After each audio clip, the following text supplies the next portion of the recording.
into any of the games. Yeah. Well, let's see if he makes an impact today in this second series. We are headed to Battlefield of Eternity, Miracles map pick here for game number 1 with bans on Braxis and Tomb of the Spider Queen.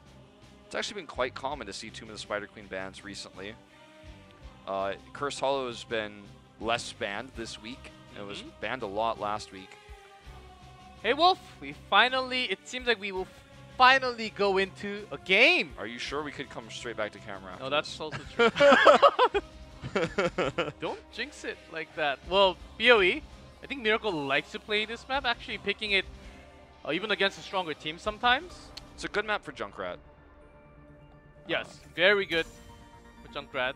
This map and Cursed. Infernal Shrines. Cursed Hollow, decent play as well, but yeah, Junkrat has a high pick rate on this map, often paired with the Hanzo. So we're really in game now. It's really happening. Thank you for your patience of our uninteresting stories, mostly my interesting stories and G-Club's reaction to them. And you learned about my dark side. You'll never get to hear about them anymore. Well, maybe one more. Look at this. Genji's no longer in the top 3 bans. It's only part 2, so a lot more Maiev. Yeah. And even Medivh with such a low number. Will be the Medivh coming through. He's rising up. Wow, we've already had 52 bans in part 2. Time flies. And another Maiev. Maiev, Medivh, both gone. We have lots of choices here as first pick. Has been Malfi for Ace all the time. Look at this, by the way. 50 out of 52 games. Malfurion has not been involved in 2 games of 52. 50 out of 52. And no surprise. Oh, I'm sorry. Not even involved. Excuse me. Hold the phone. Not involved, but first picked. He has been first picked. So also involved, but this stat is first picks out of 52 games. That is insane.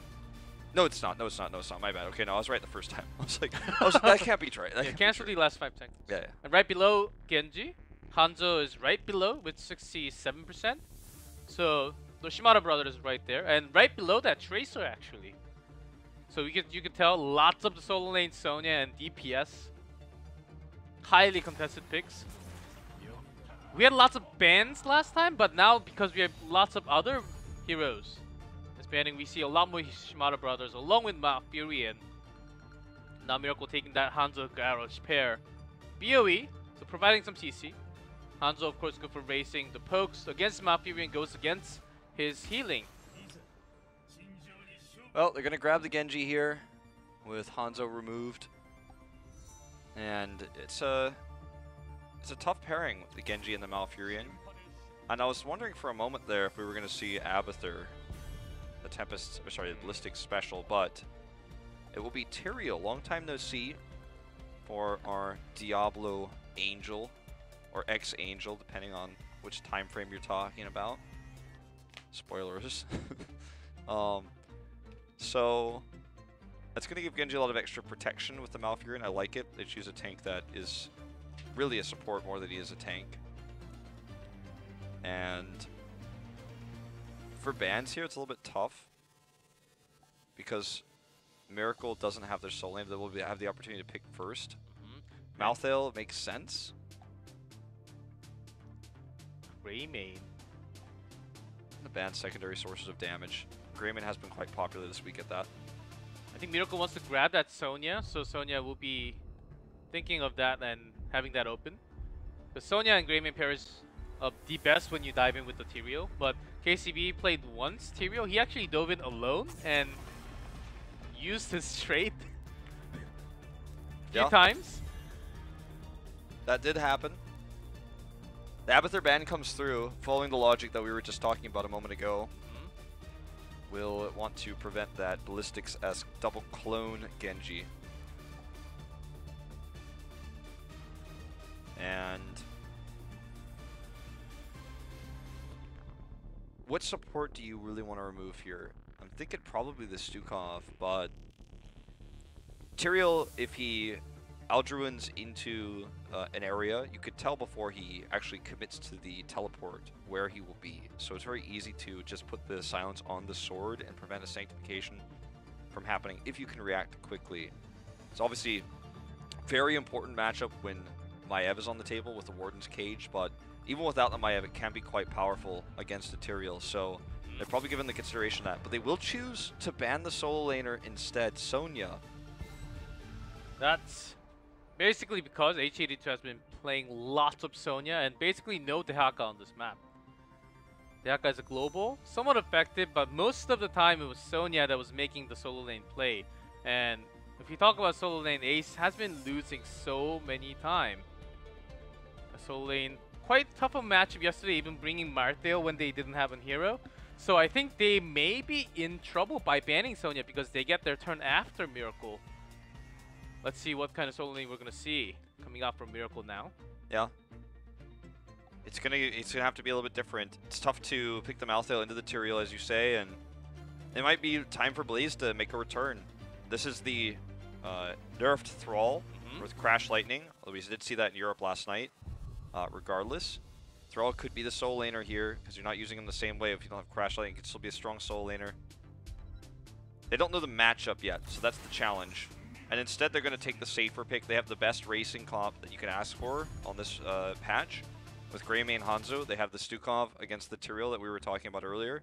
Choosing this over the Uther, mind you. So Greymane's going to have less power in terms of dive, but it won't matter because Greymane's so powerful as a poking hero right now with the rework, the changes to Wizened Duelist, making it so much easier for him to build those stacks and do extra damage.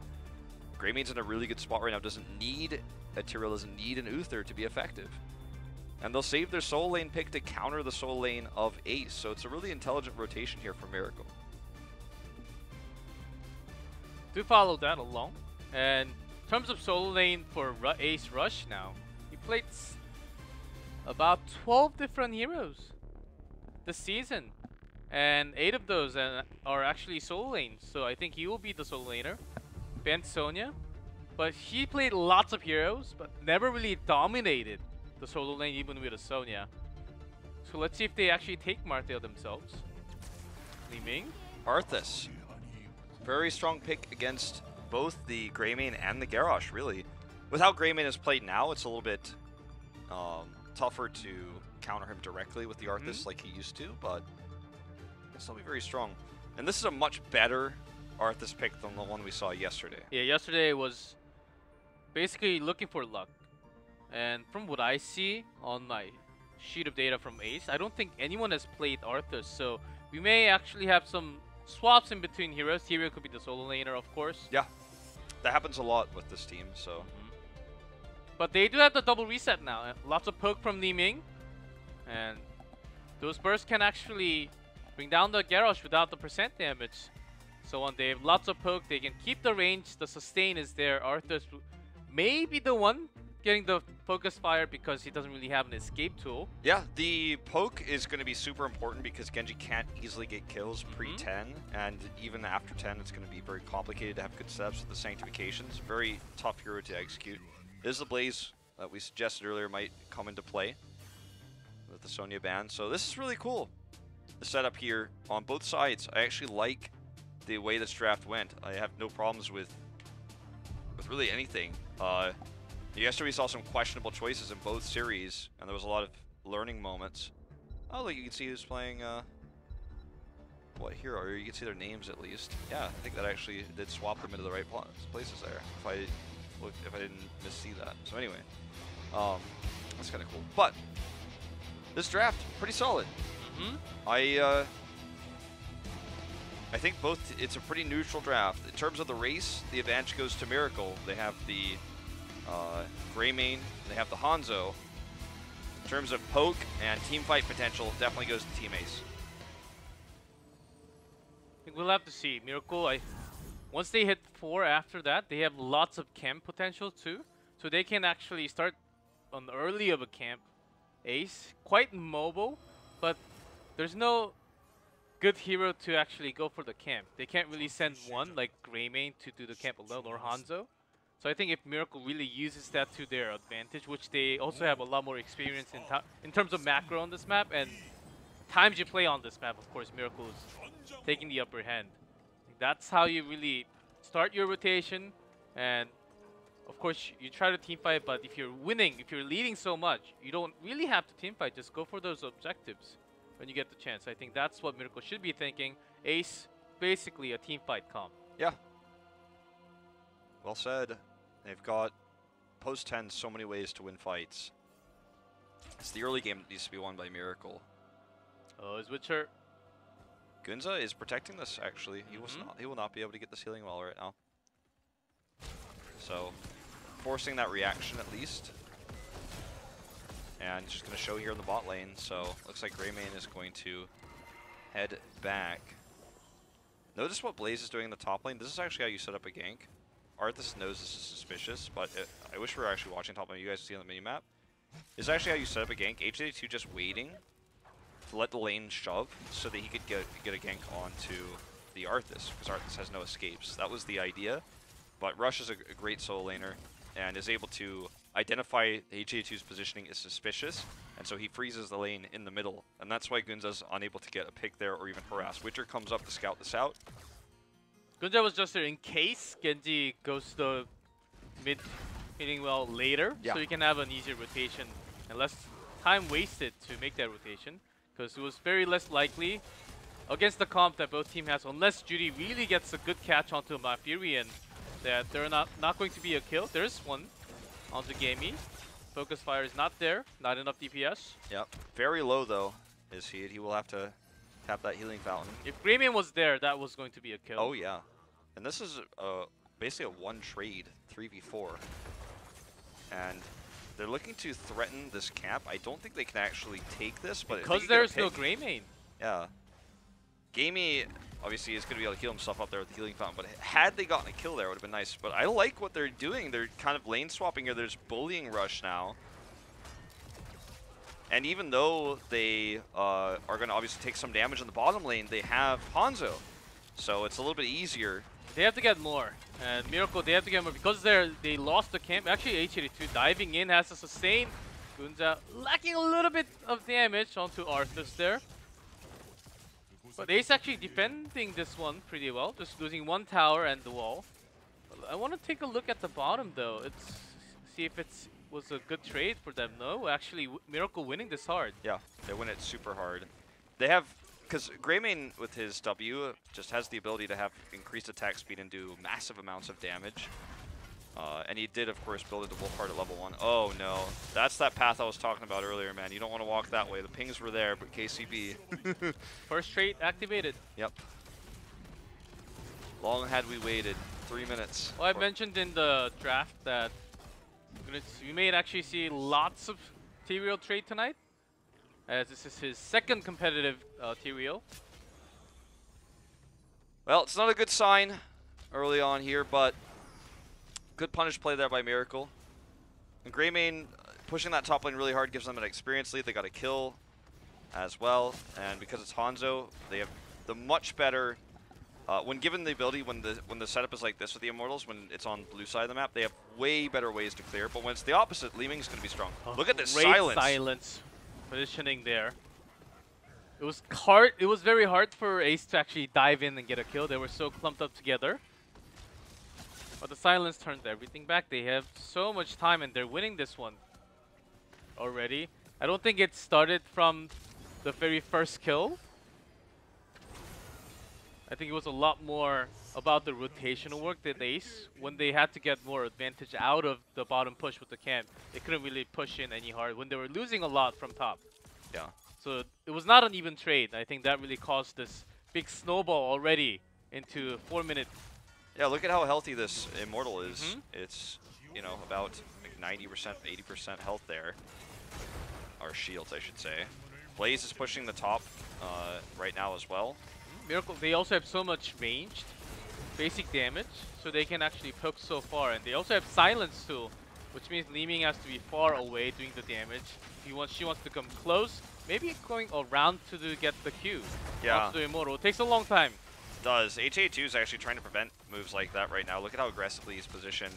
forcing Arthas to rotate down. They want more than just this fort. They want to keep wall. That's why they're committing so hard to look for a pick that would allow that to be possible. There's a toss on the KCB. Should be able to get out. Goods are doing a lot of damage there. Look at the slow from the bio kill switch there. So well executed by Jaehyun, making sure that happens. Hero with a nice dodge on the cocktail there too. Probably would have lived either way, but still they do a significant amount of damage here. Get the second kill here onto the Tyrael, and this is still okay for Ace, but if it gets any worse, they'll never be able to fully come online post 10 to look for those team fights they want. It will get a lot worse because they do not have any camp control. They are very, very slow at it. They're losing the macro. Already a full level lead for Miracle. They have Hanzo Greymane, and they can just make that snowball. See, they just did the camp, and they know that Ace is trying to look for the camp on the top, so they are already on that rotation. Ace had so much more time, but they are slower in rotation.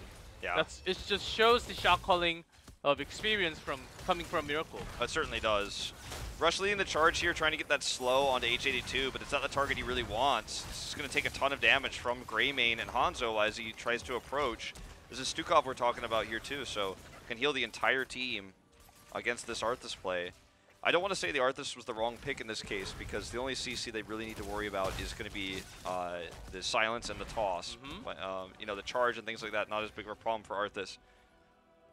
But he is going to be really strong post 10, where he could use his heroic to get into good positions to continuously do damage while being able to heal himself, so Malfurion can focus his heals elsewhere, and they can look for a big fight with the Sanctification. But just pre-10, he's really struggling to do anything here, and they're just getting out-poked at the moment, even with Li Ming. This is just a 5-man push to kill a fort just to get 10. That is exactly what they're looking for. Because Miracle has such a good sustain. They have Blaze, they have Garrosh with the armor, and they have this perfect support for those two, Stukov, to heal them. So they can't really be out-poked compared to Hanzo Greymane versus Li Ming and maybe some shurikens from Genji. So basically you can tell Miracle is going to win that range damage super hard. And just have to wait for that level 10. They starting the camp before because they know that they have no way of taking this one back to themselves. I'm going to have to hope for some extra soak. Arthas soaked as much as he could bot, but he had to leave because could have gotten picked if he stayed any longer. Greymane actually holding. Curse Bullet's very strong against Arthas, but I think it's better to go for the throat here with the compositions they have, because he can burn down Arthas. He went for the Wisdom Duelist build, the normal one, after the rework, and if they burst down Arthas just normally, then he could kill Li Ming with go for the throat, or kill the Genji when Genji's trying to dive in. So I like this more than the Curse Bullet, despite the fact that it's so strong against Arthas. Yep. Also, Li Ming will have a lot more threat, and also Malfurion before the ice block at 13. There are lots of reasons. There's taunt onto Genji, and the arrow connects. Deflect will barely survive. Maybe not with the scatter arrow. One more Q. He misses it. Gets the shield from Tyrael and does survive, but their fort is going down. Yeah, fort's going to go down. This is going to be very healthy Immortal by the time it gets to the keep wall. 10's up. This, to me, is a very obvious choice of Tranquility. They are going to lock it in. Here comes the heroic use of Ace. This is the first level 10 fight versus 10, and this is what they're looking for. This is what their comp is designed to do. They're going to look to burst HA2 down. Good swings here to keep everybody back, but it's not going to be enough. Dragon Blade coming through. They still have Sank. At least I believe they still have Sank with our bugs. Sometimes a little bit unclear. HA2 was too far away from Stukov, I would say, and the silence actually not really landing at the perfect place. So of course, HA2 also rooted after the bunker. That's a good tool to use right after the bunker. You'll be all rooted, so Miracle actually did not go into the bunker. H82 was the only one. Got trapped, but still leading in the macro. And they have their own camp pushing very soon. Yeah. Ace used their own camp to get that extra soak and buy time a little bit. But now that they used that tool already, they will be losing the macro even harder with the bottom lane. They need to continue to win fights like this, and if they can't do it, then the game is going to end. And with this macro push here, with all the pokes from Hanzo and Greymane can just turn on his W and just do tons of damage. Look at how quickly Greymane could do damage, even without using it. Just doing so much here. There's a flank. Sank could be used, but Dragon Blade should still be on cooldown for a few more seconds, probably like 20 more seconds. so tough to actually take this fight right now. That was a cool flank and a cool idea. It still just kept everyone off the keep. And they actually have a push coming top right now, so this is pretty good for Ace, but need a few more seconds for those cooldowns to come offline, or to come online, I should say, so that they can look for a real Let's fight. look at the rotation from Ace if they want to invade, because they know a lot of them are on top, so they should. They have the time, but do they have enough damage? Greymaine's already there to spot them. They did spot them, so they're Miracle's making a rotation down. Let's see the speed. May just be enough. Coming in, trying to contest. Okay, big damage coming out here. Bunker now to help the retreat. Go for the throat coming through here for Gunza. His eyes in the dark, still on the chase. HA2 with a good angle here. Look at all that scatter arrow damage. This is going to be a one-team fight. Might even be a full team wipe. Greymane just bursting through, swapping 2 members down. And only the ones with the reset survive, but Oh my Immortal god. will be going down. What's up, Wolf? Did you see that? You see you actually tossed the orbs out to damage the shield? Hero did. He actually almost died for that. If H82 had his dash available, he may have had his dash but didn't use it. If he had stunned him there, he would have died to get one volley off. That almost happened. That made me say, oh my god, because I was scared. Well, Ace stole the camp, but lost a lot more. I think they were just desperate. In terms of rotation, they had nothing else to do. Maybe not risking the fight when they were below 13 was the right choice at that moment, but might as well use time. And they made a choice now, a lot more behind after losing that team fight. Yeah. Well, you know, this is going to go directly to top keep.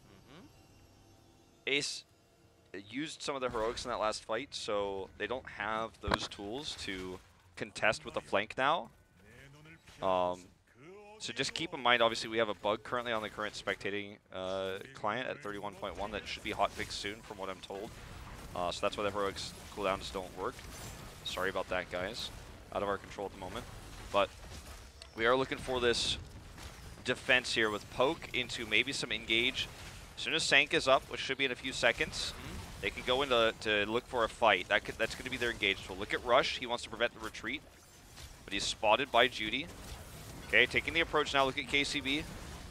Already used his Aldruins, so can't actually engage on it right now. And you know what? This was just a total failure. They needed to force everyone into a fight earlier to save the keep, and they just could not do it. Miracle has so much space, so much range to work, when Ace actually needs to walk all the way, especially Arthas. And within that time, there are lots of escaping tool also, and the silence is a big tool. So Miracle just knowing that range, not even getting a chance for Ace to get close to them right now. Great way of fighting, just not evading fights, make sure you have the lead, keeping that up. I would actually like for Ace to come down instead of really going in invade, maybe damage the fort, or at least break the wall. So next time you can make the rotation to bring that fort down. Here goes in Genji, taking some damage, but great disengage too by Miracle. Okay, Cleanse coming through here, but it's too late. Double kills, insta blow-ups there. So much damage. Wisdom Duelist, with its current form, I don't know if it actually shows when the quest completes in client. Oh my god, look at that damage. He survives. But he's got to be close to full, if not full. Because almost. Once more. You can just see how much damage is being done here by Gunza. It's absurd, actually. And he's got his level 16s up too, so... You know, it's pretty scary what they're dealing with. Double keep down, which means that we're seeing the catapults pushing the lane, pressuring the lane. We're going to have the Immortal phase probably start in the next minute and a half or so. Or actually, half a minute. And what can Ace do? They have to just force a scrappy fight, 416. Like, they have to. They're just chasing the rotation. I would like them to see actually making their own rotation, you know? The bottom fort is there, and they have to remove that wave pressure. Yeah, they could try to make a play for looking for a fort to force Miracle to come to them in a fight where they're going to have the defensive advantage. They're trying to flank and chase, like you said. They're trying to follow the rotations. But Miracle's just too good at disengaging. That last fight was perfectly done by them. Getting some chase on to Gunza, but using Stukov. There's a focus. Jaehyun gets blown up here, mostly by Li Ming. Resets are coming through. The bunker only has Blaze in it right now. There's an opportunity for a one fight here for Ace. They just need to make sure they chase correctly. Burst damage coming over to Sniper, but look at all the peel. Deflect has to be used to avoid the cannon shots here from the cannon towers. Agility and into the fray. And oh look at this. My! That was not the angle that he wanted. He's a sniper right there, leaving almost died a few times, but this time a kill secured. That was on the perfect angle on that little structure there on the wall to where all the shots go in. That was... I mean, everyone's playing a lot of Hanzo right now, so everyone has improved their Hanzo since the first weeks when he was available, but like, what we are seeing in HGC Korea, after I watched the Hanzo Spotlight video, sometimes I thought we would never see this level of play with the hero, but it's just happening. I think there's about to be 7 catapults on the core. So they are going to have to go home, but they can't. They're looking for a fight here. He's not here. There's no way they can win this fight. How much damage do you think Hanzo has on this, the Sniper has on this Hanzo? Like, it's got to be a lot, right? It's got to be a lot in Siege also. Yeah. We're going to get a look at that stat after the game, but Ooh, and this Immortal looks special. And we'll go directly to the core, already down to 38%. I don't know what Ace can do right now to win this game. Like, team wipe or right now, and then start defending the Immortal. I think that is the only way. But they're also getting pushed from the top lane. I think Ace has already lost the game right now. Yep. Defending this is going to be... Well, they're setting up for it. They're trying to catch everyone to force a fight before the Immortal gets onto the core. But with all the minions pushing, they have total vision right now. Miracle does. They're not going to fall for this. They see it already. They don't have to go in. Immortal will finish the game. They're just making sure they don't get wiped. Sniper gets taken out here. Blades up. The max range orbs hitting. Good swipe coming through here from Jaehyun to keep everybody disengaged. The Sank here for the extra movement speed for the chase. H82 using the bunker to buy time, but the core is going down. So none of this is going to matter. That is going to be game over. GG. Miracle will take the first game here. 10 kills to 3. Hey, with the roster